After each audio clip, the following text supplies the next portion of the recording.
BCom part first का next chapter correlation, सहसंबंध। दो या दो से अधिक संख्याओं के मध्य या आंकड़ों के मध्य जो संबंध पाया जाता है और जिस संबंध के आधार पर आपको निष्कर्ष निकालने की कोशिश करें, उस संबंध को कोरिलेशन या सहसंबंध कहते हैं। इसकी परिभाषाएं हैं, जैसे प्रोफेसर W.I. किंग है, A.L. बोडिंगटन है, इन्होंने इसकी परिभाषा दी है। Correlation means that between the two series or the groups of the data are exist causal connection. दो समंग श्रेणियों या दो सूचना प्रदान करने वाली संख्याओं के मध्य जो संबंध होता है, उस संबंध को हम कोरिलेशन कहते हैं, सहसंबंध कहते हैं। जैसे पिता पुत्र में संबंध। एक परिवार, एक कॉलोनी के हमने 10 पिता और 10 पुत्र लिए। शुरुआत में वो 10 जो पिता थे, जो 10 पुत्र थे, वो पिता पर आश्रित थे। बाद में जो 10 पिता होंगे ओल्ड एज में, वो पुत्र पर आश्रित हो जाएंगे। तो ये जो 10 पिता और 10 पुत्र लिए, ये दो सीरीज हो गई। एक सीरीज तो हो गई पिता 10, दूसरी हो गई पुत्र 10। इन दोनों श्रेणी के मध्य आपने जो संबंध निकाला, जो डिपेंडेंसी का जो एनालिसिस किया, उस डिपेंडेंसी के एनालिसिस को हम सहसंबंध कहते हैं। ये जो सहसंबंध होता है, ये जो सहसंबंध होता है, ये सहसंबंध एक, इसकी कुछ विशेषताएं होती हैं। ये जो सहसंबंध होता है, इसकी पहली विशेषता है कि ये केवल दी गई सूचनाओं और आंकड़ों के मध्य का रिलेशन है। नंबर 2, ये ऑल ओवर या सामूहिक जो रिलेशन है उसकी गणना करता है। तीसरा, आश्रितता, कि एक डेटा सीरीज जैसे पिता की पिता और दूसरी डेटा सीरीज पुत्र, तो एक डेटा सीरीज दूसरी डेटा सीरीज पर आश्रित है क्या, तो वो जो डिपेंडेंसी है या इंडिपेंडेंसी है उसकी बात करता है। क्या डेटा सीरीज वाकई में सिग्निफिकेंट है, क्या वो डेटा वाकई में आपको सूचना प्रदान कर सकते हैं, तो उसकी जो टेस्टिंग है, वो टेस्टिंग भी कोरिलेशन के अंतर्गत की जाती है। अगला मेरे पास आता है टाइप्स ऑफ कोरिलेशन, सहसंबंध के प्रकार। पहला आता है पॉजिटिव कोरिलेशन। दो डेटा सीरीज, जैसे मैं कहता हूं मांग और पूर्ति, या मैं कहता हूं प्राइस और डिमांड, मूल्य और मांग। जैसे जैसे कोई वस्तु महंगी होती चली जाएगी, उसकी मांग कम होती चली जाएगी। एक डेटा सीरीज है प्राइस का। पिछले 10 साल की हमने किसी एक वस्तु की प्राइस ली, 10 साल की 10 प्राइस। पिछले उस 10 साल की 10 प्राइस के आधार पर 10 हमने ली उस वस्तु की मांग, डिमांड। जैसे जैसे हमारी प्राइस बढ़ती है, वैसे वैसे उस वस्तु की जो डिमांड है, जो क्वांटिटी है, वो कम होती चली जाती है। इसका अर्थ ये हुआ कि एक प्राइस का जो डेटा है वो बढ़ रहा है और दूसरा जो क्वांटिटी का डेटा है वो घट रहा है। जब दो डेटा सीरीज में अगर एक डेटा सीरीज कम होती है और दूसरी डेटा सीरीज बढ़ती है, तो उसे हम कहते हैं कि दोनों के बीच में नेगेटिव कोरिलेशन है। एक बढ़ेगा, दूसरा घटेगा। अगर दोनों बढ़ते हैं या दोनों घटते हैं, तो उसे कहते हैं पॉजिटिव कोरिलेशन। मैंने बताया कोरिलेशन के दो प्रकार, पॉजिटिव धनात्मक, दूसरा नेगेटिव ऋणात्मक। दोनों सीरीज बढ़ रही हैं या दोनों सीरीज घट रही हैं, पॉजिटिव।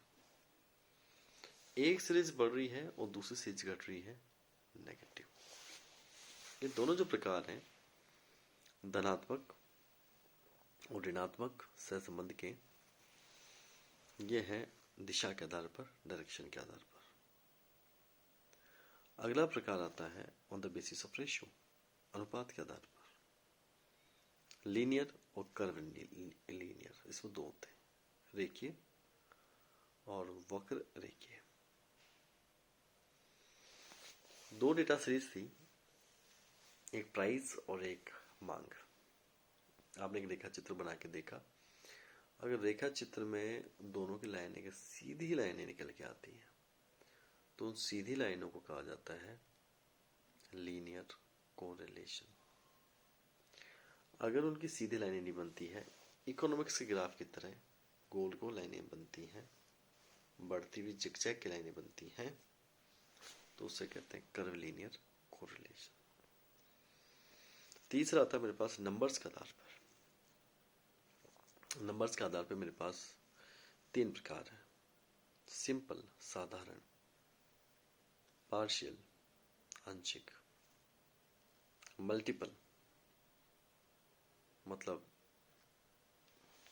मल्टीपल का मतलब एक से अधिक, गुणात्मक, एक से अधिक। सिंपल कोरिलेशन का मतलब होता है जब दो या दो से अधिक डेटा सीरीज के बीच में रिलेशन देखा जाए, तो केवल दो के बीच में रिलेशन देखेंगे तो उसको कहेंगे सिंपल। दो से अधिक के बीच में देखेंगे मल्टीपल।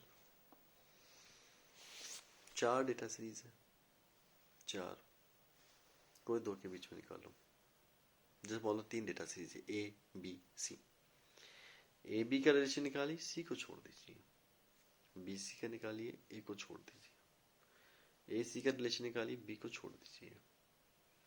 तो जब किसी एक डेटा सीरीज को छोड़ दें और दो का रिलेशन निकालते रहे तो उसे कहते हैं आंशिक, पार्शियल कोरिलेशन।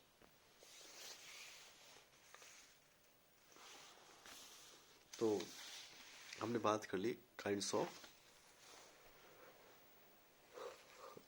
कोरिलेशन की। टाइप्स ऑफ कोरिलेशन में पहले मैंने बोला पॉजिटिव और नेगेटिव, ये था डायरेक्शन के आधार पर, दिशा के आधार पर। दूसरा है अनुपात के आधार पर, लीनियर और कर्व लीनियर, रेखीय और वक्र रेखीय। तीसरा था नंबर्स के बेसिस पर, सिंपल, पार्शियल, मल्टीपल, साधारण, आंशिक, गुणात्मक।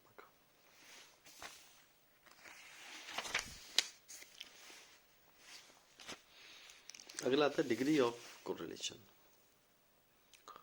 अगर हम कोरिलेशन की डिग्री की बात करते हैं तो डिग्री में हमारे पास में आती है पॉजिटिव डिग्री और नेगेटिव डिग्री। पॉजिटिव डिग्री का मतलब होता है जो प्लस में चले। अगर आपके प्रश्न का उत्तर अगर +1 आता है तो परफेक्ट पॉजिटिव कोरिलेशन। अगर आपका उत्तर 0.9 से 1 के बीच में आता है तो वेरी हाई पॉजिटिव कोरिलेशन। अगर आपका उत्तर 0.75 से 0.90 के बीच में आता है तो हाई कोरिलेशन। अगर 0.60 से 0.75 के बीच में आता है तो मॉडरेट यानी कि मध्यम। 0.30 से 0.60 के बीच में आता है तो बोलते हैं लो डिग्री ऑफ कोरिलेशन यानी निम्न श्रेणी का सहसंबंध।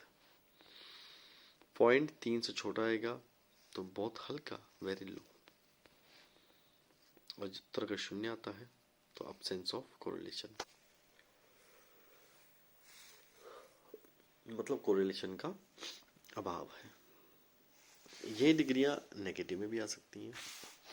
अगर उत्तर -1 आएगा तो नेगेटिव कोरिलेशन, परफेक्ट नेगेटिव। उत्तर 0.9 से ज़्यादा है, माइनस का 0.9 से ज़्यादा है तो वेरी हाई। उत्तर माइनस का 0.75 से 0.90 के बीच में है तो हाई। उत्तर यदि 0.6 से माइनस का 0.75 के बीच में है तो मध्यम। 0.30 से 0.60 के बीच में तो अति कम। 0.30 से कम है तो बहुत कम, और 0 है तो जीरो कोरिलेशन। तो कोरिलेशन जो होता है उसका उत्तर हमेशा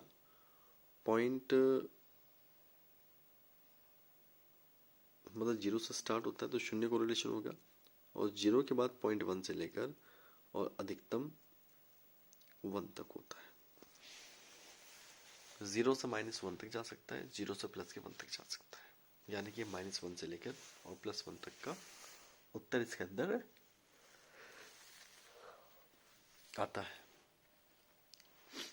और कोरिलेशन का जो भी आंसर होगा वो कभी भी 1 से बड़ा नहीं होता है।